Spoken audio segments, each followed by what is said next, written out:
So I am going to kick off and just quickly just cover what Deborah was saying to me earlier today about Wish and why we're here. And Nicola and Deborah started Wish when they were both working in construction, when it's incredibly difficult for women to communicate and network. And obviously, you know, men and women, we communicate differently, and they were struggling. So they decided to set up Wish in order to help women network and communicate and support each other. And as we move into this phase of lockdown and chaos, really, then it's now more than ever that we feel that Wish can come to the fore and that we do need to network and we need to support each other. And there's one thing about being in work and having your colleagues and having your friends, but there's this different type of support we can offer as professional women working in a sector to support each other. And Wish can really come to the fore at this moment in time. So I'm just going to take you through this hero's journey now. And then after that, we're going to break out into another meeting where we can all gather and share our own thoughts and think about how we move forward as an organisation. So as I sit here today, I am the director of Curious Minds Consulting. So I'm going to tell you a little bit about my hero's journey, and then I'm going to take you through the sort of format of the hero's journey. So sitting here as the director of Curious Minds, it was never my intention to be an entrepreneur or to start my own business. But having spent 30 years in corporate, I knew I wanted to do something different. And this is going back to about the year 2000. I started to feel uneasy in my work. And so there was something sort of calling me to do something different. But I stayed at Cadbury's for another sort of 4 years and then started planning my change. And not knowing what I wanted to do, I decided to go and study fine art photography because it was something radically different. I loved the business I worked for. I didn't want to do something similar in another organisation. So I went off and studied photography, not knowing where that was going to take me. So there was this call in to do something creative, and I went and did it. And then did my BA, and at the end of the BA decided I still didn't know enough about photography or critical thinking, and went on to do the masters. And when I got to the end of the masters, it was like, okay, what do I do now? I still wasn't sure what I was going to do. And a friend of mine said, oh, an organisation I'm working with, they're looking for people exactly like you. They want to, or they're delivering training for sales and negotiations into corporate clients. So you're perfect. So there I was, not knowing what to do, and thought, well, okay, then I'll do that. It was a sort of associate job, so it wasn't a full-time basis. So I went off and I did that. And I did that for about 1.5 years, and it was tough and it was hard. And I really didn't enjoy it. There wasn't a fit with me and the business. The training, I could do, not a problem, but it just didn't fit with me. So there I was, after really sticking it out and persevering for about 15 months, 2015, just walked away. And at that stage, it was, okay, well, I have to do something. I'll set up my own business. But it was never my intention to do that. It was just the place I found myself. And that sort of fits in with this concept of the hero's journey. And all of you through phases of your life, and even in a day, will have those things that come that you feel something's not right, intuitively know you're not doing the right thing, or something comes over your threshold that you have to deal with. And you have to step up. So you all have those stories. And that is the sort of essence of the hero's journey. So let me talk about Jung. The hero's journey sort of comes from Jung, Carl Jung, who was the first analytical psychologist. And Jung was incredibly positive about human development. And he believed that we will spend our whole lives developing and we never stop. And our potential is immense. And it is our challenge as human beings to mine that potential and develop ourselves to our full potential throughout our whole life. And if you imagine the iceberg, so Jung would say that, you know, what we see, our behavior that's outside what we know of ourselves, it's like the tip of the iceberg. And there is this enormous amount of potential in our unconscious that we need to mine and discover. And we find that we discover ourselves, our potential and our talents through this hero's journey. So I just want to read you something of what he said. So just a passage from him. He said he is no hero who never met the dragon, or who, if he once saw it, declared afterwards that he saw nothing. Equally, one who has risked the fight with the dragon and is not overcome by it wins the hoard, the treasure hard to attain. And that's your potential, that treasure that's hard to attain. He doesn't say it's easy. We have to face our dragons, and dragons don't come just from external forces, they come from internal. So they're our internal fears and sensitivity. So just break it down a bit. There is no hero who never met the dragon. So if you stay safe your whole life, you'll never reach your potential. Or who, if he once saw it, declared afterwards he saw nothing. And I'm sure all of us can think of things where we deny, we encounter something and we say it's not so. You know, even when we're doing things like, people say, well, I'm not very good at presenting. And it might be there's a real fear there that they're not willing to face. So equally, only the one who has risked the fight with the dragon, internal or external, and is not overcome by it, so perseveres, wins the hoard. So if you think about my example about working in a place for 18 months where I really, really struggled, I learned so much because I persevered. So the other thing that Jung talks about is light and shade. And so we talk about this hero and the hero's journey. There's also light and shade, so shadow and lightness in our lives. So another beautiful quote from him around this energy that he equates to the sun.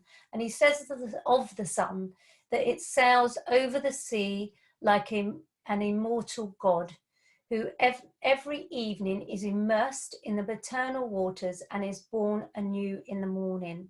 So that is about our cycle. So the energy we have, the positivity, but also the need to immerse melancholy, sadness, and rest. And we need that cycle. So no one is going to be out there persevering, doing this, the sunshine all the time. It's impossible. We have to have this light and shade. So that is the hero's journey. I am going to share my screen with you now. Wrong one. This one. So I'm just going to open this up so you can see it. So here you've got a graphic representation of the hero's journey, and it goes around this.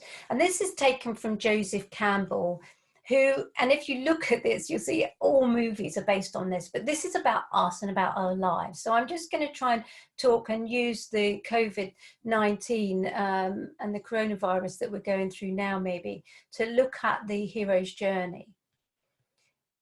So the first step in the hero's journey is this ordinary world, and you can call that autopilot. So where you will be safe, secure, where we're not threatened and we're on autopilot. And then we get the call to adventure, which is here. So for me, the call to adventure, it may have been that that feeling of being unnerved and knowing I was in the wrong place. But if we look at the latest crisis, we could say that was the call to adventure is when this COVID-19 started to surface.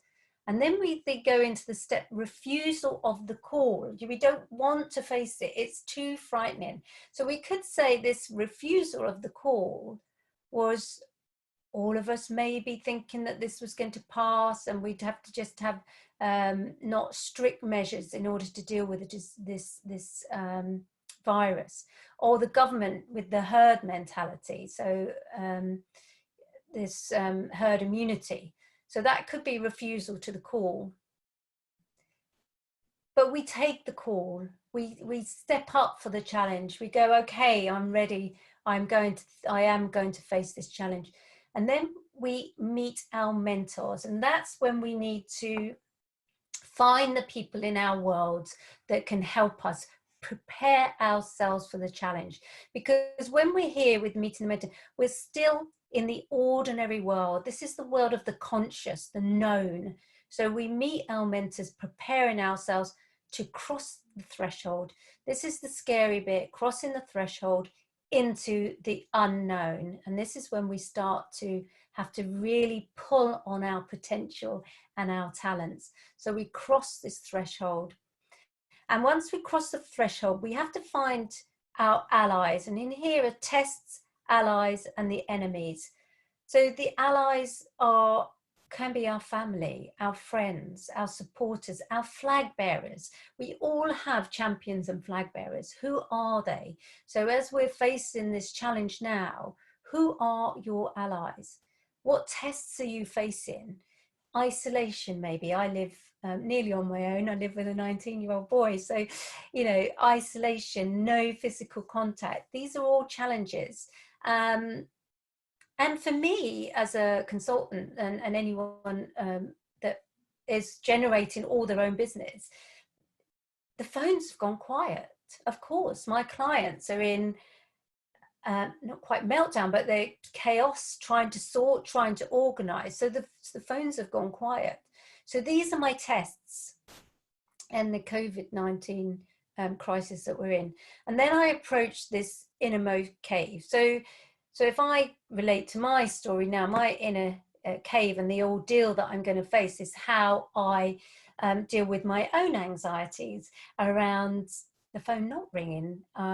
What do I do with my time? I've gone from I'm still actually really busy, but the phone ringing and being busy and planning ahead to planning tomorrow and planning next week. So my ordeal is to deal with my own anxieties in there and my own fears, and I have to face my fears.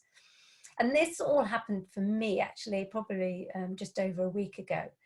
And as I face the fight, the ordeal, I come out and I have the reward, and the reward is grounding, it's new knowledge of myself, it's understanding I have the capabilities, I have the talent. I am learning so much about online, how to facilitate well, how to coach online, and they are my rewards.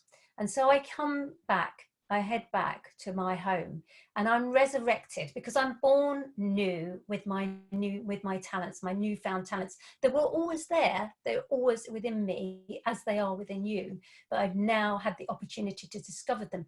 And the next bit is crucial: return with the elixir. This is us bringing ourselves back to our community. This journey is only ever in the service of ourselves and others. It can never be for me alone. So all my new skills, here I am today, hopefully we'll get to enjoy this session together. You all have a good experience, you all have some learning, and I bring my learning to you and I share my gifts with you. And that's what that's about, is returning with my gifts, my newfound understanding of my abilities, and I share it with my community. And then I come back to my safe house and I start the journey again. And this can happen in an hour, It can happen in a day, in a lifetime. It can be really small things, or it can be massive things like me setting up my own business. But it can also be about the conversation we're having with our children. So that is the hero's journey.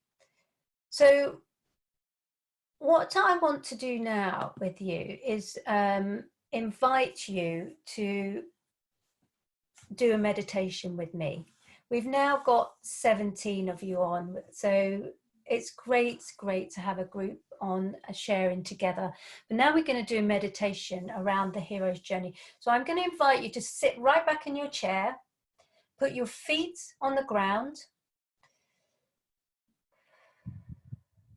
and I'm going to invite you to take a really long breath from your feet, from the ground. So take a deep breath in through your feet, up through your legs, into your pelvic area, up through to your heart, fill your lungs, expand your spine, sit up straight, fill in your whole body with your air, up through your neck and out through your mouth, your nose and the top of your head.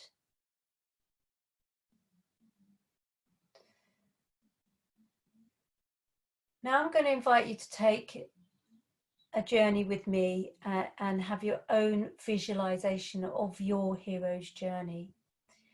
And I welcome you to think about a time where you recognize your own hero, the hero in you.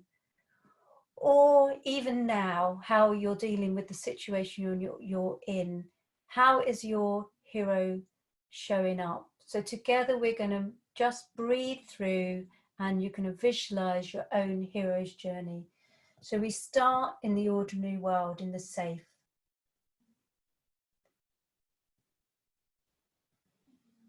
And then you had a call to adventure.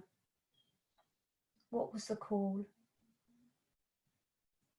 Was it something small? Or was it a really massive calling? And what was your reaction? How did you refuse that call? Did you delay it?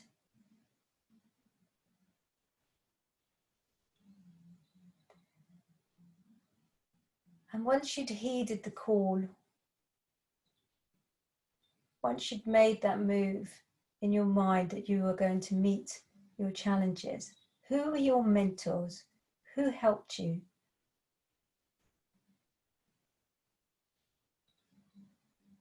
What resources did you have, people that helped?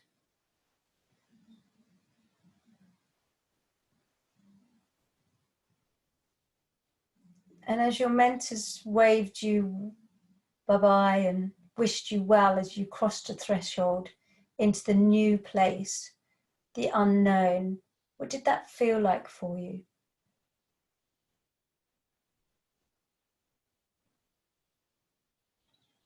Who was there? Who were your allies? Who were your flag bearers?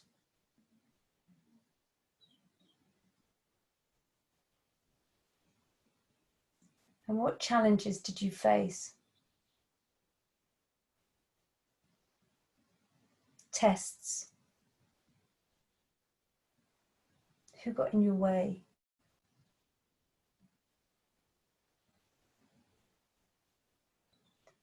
And as you approached your challenge, your dragon,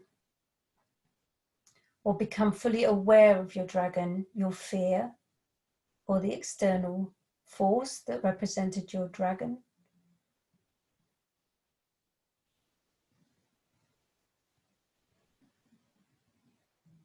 how did you persevere?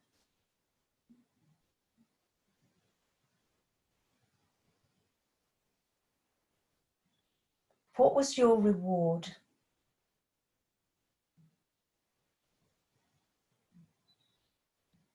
What was the new learning? What was the gift that you found in yourself?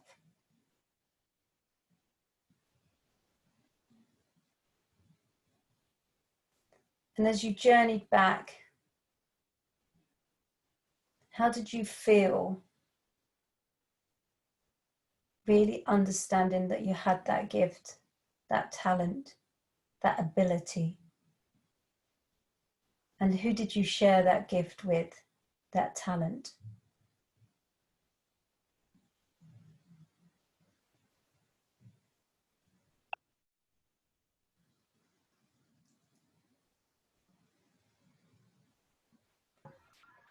So as we come back to the ordinary world, I hope you've all had a visualization of when you were a hero. And what I'd like you to do is just to pop into the chat box your first thought, just one thought, your first thought that's come out of that meditation that we've just done together.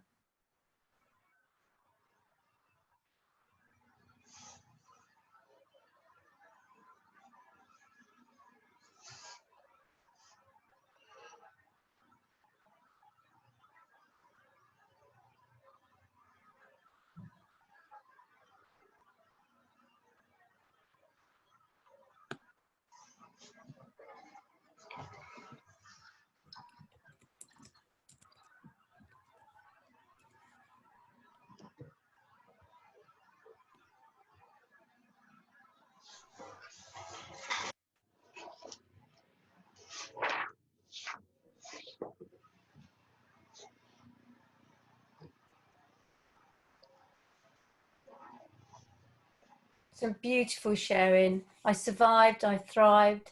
The hero's journey is a continuous one, accomplishing more than I realized, coming to out the other end. My business, I'm actually doing okay. I've got this. Lovely. What was I thinking? But I've got this. We can survive our fears, sharing benefits. Brilliant. Thank you. Thank you, everybody. Keep going. Excellent.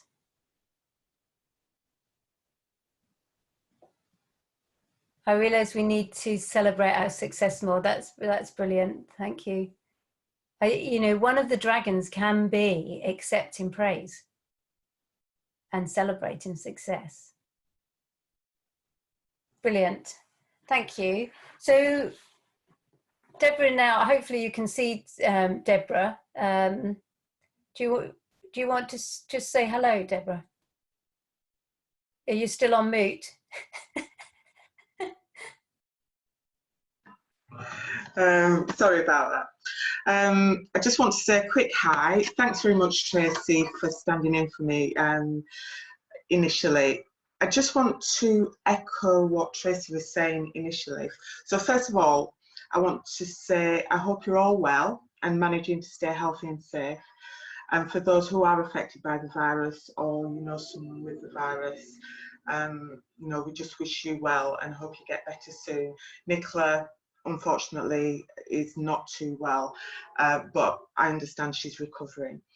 In terms of what we're doing now, again, Tracy said more or less everything I wanted to say, but I just wanted to focus on the thing that networking is all about communication, and the issues that we have now, you know, that have affected people are primarily about communication, the social distancing, the working from home, and for many people it's this lack of touch at a critical time, particularly if people are ill. So whilst things have changed and the challenges are different, communication is still key, and that's what Wish is all about.